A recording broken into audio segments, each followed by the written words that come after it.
నా పంచి ఇచ్చే తిప్పన్నా, నేను తొందరగా వెళ్ళాలి. ప్రశ్నకు సమాధానం చెప్తేనే ఇస్తా. చెప్పు చెప్పు నాన్న.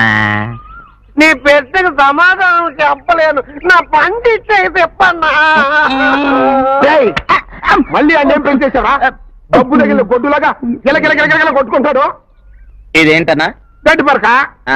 మరి ఇదేంటి? చెట్టు కదా.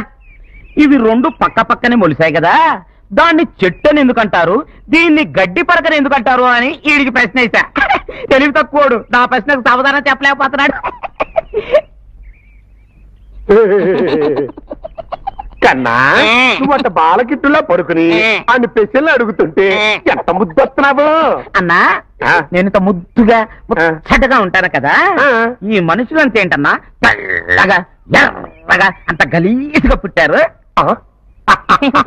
ఏం లేదురా, బ్రహ్మదేవుడు మనుషుల్ని భూమి మీద పడేసే ముందు మిషన్లో వేస్తాడు కదా, అట్టాగే నిన్ను కూడా మిషన్లో వేసి స్విచ్ నొక్కాడు.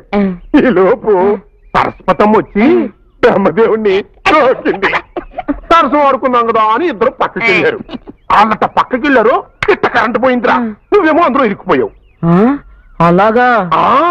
మళ్ళీ ఆయన తిరిగి వచ్చేసరికి నువ్వు మిషన్లో గెల్ల గెల్ల గెల్ల గెల్ల గెల్ల కొట్టుకుంటున్నావు. పాపం ఆయన హ్యాండిల్ వేసి బయటికి తీసి భూమి మీద పడేశాడు. అందుకే లారీ గుద్దిన లంగడా ఫేస్తో ఎంత అందంగా పుట్టావు ఆ బ్రహ్మదేవుడి వల్ల. అను, బ్రహ్మదేవుడు అంటే జ్ఞాపకం వచ్చిందన్నా.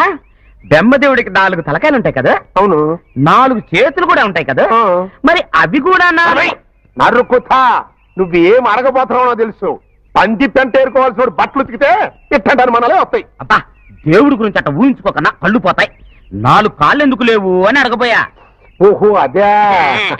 అవును, ఈ చెట్టుకి ఎన్ని కాయలు ఉన్నాయంట? ఆగన్న లెక్క పెడతా. 1 2 అనుమానం.